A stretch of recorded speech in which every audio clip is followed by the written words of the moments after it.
Friends, welcome to Bhoomika kitchen. ನಿಮ್ಮ ಭೂಮಿಕಾ ಸುದರ್ಶನ್. ಇವತ್ತು ಹಾಗಲಕಾಯಿ ಗೊಜ್ಜು ಮಾಡೋದು ಹೇಗೆ ಅಂತ ತೋರಿಸ್ತೀನಿ. ಹಾಗಲಕಾಯಿ ಅಂತಿದಂಗೆ ಎಲ್ಲರೂ ಅಯ್ಯೋ ಬೇಡಪ್ಪ ಕಹಿ ಅಂತ ಅಂತಾರಲ್ವಾ. ಇವತ್ತು ನಾನು ತೋರಿಸ್ತಾ ಇರೋಂಥ ಈ ಹಾಗಲಕಾಯಿ ಗೊಜ್ಜಲ್ಲಿ ಕಹಿ ಅಂತೂ ಒಂಚೂರು ಇರೋದಿಲ್ಲ, ಅಷ್ಟು ರುಚಿಯಾಗಿರುತ್ತೆ. ಬನ್ನಿ ಮಾಡೋದು ಹೇಗೆ ಅಂತ ತೋರಿಸ್ತೀನಿ. 2 ಮೀಡಿಯಮ್ ಸೈಜ್ ಹಾಗಲಕಾಯಿ ತೊಗೊಂಡಿದ್ದೀನಿ. 1 ಕಪ್ಪಷ್ಟು ಬಂದಿದೆ. 1 ಟೇಬಲ್ ಸ್ಪೂನ್ ಎಣ್ಣೆ ಹಾಕ್ಕೊಂಡು ಅದರೊಳಗಡೆ ಹಾಕ್ಕೊಂಡು ಚೆನ್ನಾಗಿ ಫ್ರೈ ಮಾಡ್ಕೊಳ್ತಾ ಇದ್ದೀನಿ. ಹಾಗಲಕಾಯಿನ ಸಣ್ಣದಾಗಿ ಕಟ್ ಮಾಡ್ಕೋಬೇಕು. ಮೀಡಿಯಮ್ ಫ್ಲೇಮಲ್ಲೇ ಇದು ಸಾಫ್ಟ್ ಆಗೋವರೆಗೂ ಚೆನ್ನಾಗಿ ಫ್ರೈ ಮಾಡ್ಕೊಳ್ಳೋಣ. 7 ರಿಂದ 8 ನಿಮಿಷ ಈ ಹಾಗಲಕಾಯಿನ ಚೆನ್ನಾಗಿ ಫ್ರೈ ಮಾಡ್ಕೊಂಡಿದ್ದೀನಿ. ಇದನ್ನು ಒಂದು ಪ್ಲೇಟ್ಗೆ ಟ್ರಾನ್ಸ್ಫರ್ ಮಾಡ್ಕೊಳ್ತೀನಿ. ಒಂದು 3/4 ಭಾಗದಷ್ಟೇ ಚೆನ್ನಾಗಿ ಫ್ರೈ ಆಗಿದೆ, ಸಾಫ್ಟಾಗಿ ಬೆಂದಿದೆ. ಪ್ರೆಸ್ ಮಾಡಿದ್ರೆ ಗೊತ್ತಾಗ್ತಾ ಇದೆ. ಅದೇ ಬಾಣಲಿ ಒಳಗಡೆ 2 ಟೇಬಲ್ ಸ್ಪೂನ್ ಎಣ್ಣೆ ಹಾಕೊಂಡಿದ್ದೀನಿ. ಎಣ್ಣೆ ಒಂಚೂರು ಚೆನ್ನಾಗಿ ಬಿಸಿ ಆಗ್ತಿದೆ. ಹಾಗೆ ಸಾಸಿವೆ, ಕಡಲೆಬೇಳೆ, ಉದ್ದಿನಬೇಳೆ ಎಲ್ಲ ಸ್ವಲ್ಪ ಹಾಕೊಂಡಿದ್ದೀನಿ. ಸಾಸಿವೆ ಚೆನ್ನಾಗಿ ಸಿಡಿಯೋದಕ್ಕೆ ಶುರುವಾಗಲಿ. ಸಾಸಿವೆ ಸಿಡಿಯೋದಕ್ಕೆ ಶುರು ಆಗ್ತಿದೆ. ಹಾಗೆ ಒಂದು 6 ರಿಂದ 7 ಎಕ್ಸ್ಲು ಬೆಳ್ಳುಳ್ಳಿ ಸಣ್ಣದಾಗಿ ಕಟ್ ಮಾಡಾದರೂ ಹಾಕೊಳ್ಳಿ, ಇಲ್ಲಾಂದರೆ ಜಜ್ಬಿಟ್ಟಾದರೂ ಹಾಕೊಳ್ಳಿ.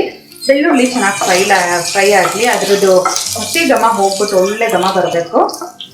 ಬೆಳ್ಳುಳ್ಳಿ ಚೆನ್ನಾಗಿ ಫ್ರೈ ಆಗ್ತಿದೆ. ಹಾಗೆ ಸಣ್ಣಗೆ ಹೆಚ್ಕೊಂಡಿರೋಂಥ ಈರುಳ್ಳಿ 1 ಬೌಲು. ಹಾಗಲಕಾಯಿ ಎಷ್ಟು ತಗೊಂಡಿರ್ತೀರೋ ಸಣ್ಣ ಕಟ್ ಮಾಡ್ಕೊಂಡಾಗ ಅದು ಎಷ್ಟಾಗಿರುತ್ತೋ ಅಷ್ಟೇ ಪ್ರಮಾಣದಲ್ಲಿ ಈರುಳ್ಳಿ ಕೂಡ ಹಾಕೋಬೇಕು.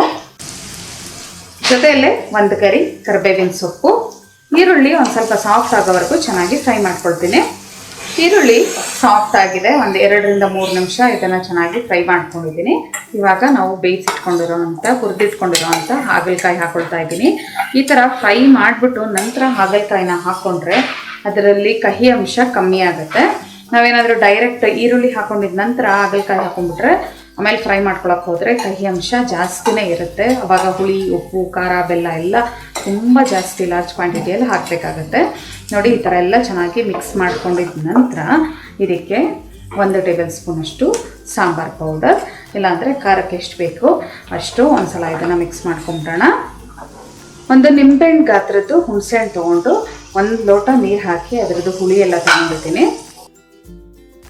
ರುಚಿಗೆ ತಕ್ಕಷ್ಟು ಉಪ್ಪು, 1 ಟೀ ಸ್ಪೂನಷ್ಟು ಬೆಲ್ಲ ಎಲ್ಲ ಚೆನ್ನಾಗಿ ಮಿಕ್ಸ್ ಮಾಡ್ಕೊಳ್ತೀನಿ. ಇವಾಗ ಇದು ಹುಳಿ ಎಲ್ಲ ಚೆನ್ನಾಗಿ ಹುಳಿ, ಉಪ್ಪು, ಖಾರ ಎಲ್ಲ ಚೆನ್ನಾಗಿ ಮಿಕ್ಸ್ ಆಗಿ ಕುದಿಬೇಕು. ಹಾಗಲಕಾಯಿಗೆ ಚೆನ್ನಾಗಿ ಹಿಡಿಬೇಕು.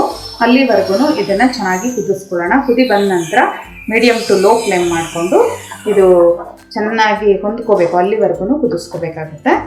ಚೆನ್ನಾಗಿ ಕುದಿಯೋದಕ್ಕೆ ಶುರು ಆಗಿದೆ. ಇವಾಗ ಮೀಡಿಯಮ್ ಫ್ಲೇಮ್ ಮಾಡಿಕೊಂಡು 4 ರಿಂದ 5 ನಿಮಿಷ ಇದನ್ನು ಹಾಗೆ ಬಿಟ್ಬಿಡ್ತೀನಿ. ಇದು ಚೆನ್ನಾಗಿ ಕುದಿ ಹೊಂದ್ಕೊಳ್ಳಿ. ಮೀಡಿಯಮ್ ಫ್ಲೇಮಲ್ಲಿ 5 ನಿಮಿಷ ಕುದಿಸ್ಕೊಳ್ತಿದ್ದ ಹಾಗೆ ನೋಡಿ, ಈ ಗೊಜ್ಜು ಹದಕ್ಕೆ ಬಂದಿದೆ. ಸ್ಟವ್ ಆಫ್ ಮಾಡ್ಕೊಳ್ತಾ ಇದ್ದೀನಿ. ಸರ್ವ್ ಮಾಡೋದಕ್ಕೆ ರೆಡಿ ಇದೆ. ನೋಡಿದ್ರಲ್ಲ ಹಾಗಲಕಾಯಿ ಗೊಜ್ಜು ಮಾಡೋದು ಹೇಗೆ ಅಂತ ಅಂದ್ಬಿಟ್ಟು.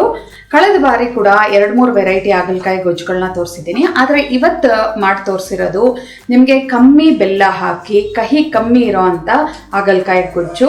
ತುಂಬಾ ರುಚಿಯಾಗಿರುತ್ತೆ. ಚಪಾತಿ ಆಗಿರ್ಬೋದು, ಅಕ್ಕಿ ರೊಟ್ಟಿ ಆಗಿರ್ಬೋದು, ಅಥವಾ ಅನ್ನದ ಜೊತೆ ಆಗಿರ್ಬೋದು, ಇದನ್ನು ನೆಂಚ್ಕೊಂಡು ತಿನ್ಬೋದು. ತುಂಬಾ ರುಚಿಯಾಗಿರೋ ಅಂಥ ಈ ಹಾಗಲಕಾಯಿ ಗೊಜ್ಜನ್ನ ನೀವು ಒಂದ್ಸಲ ಮಾಡಿ ಹೇಗಿದೆ ಅಂತ ಕಮೆಂಟ್ ಬಾಕ್ಸಲ್ಲಿ ತಿಳಿಸಿ.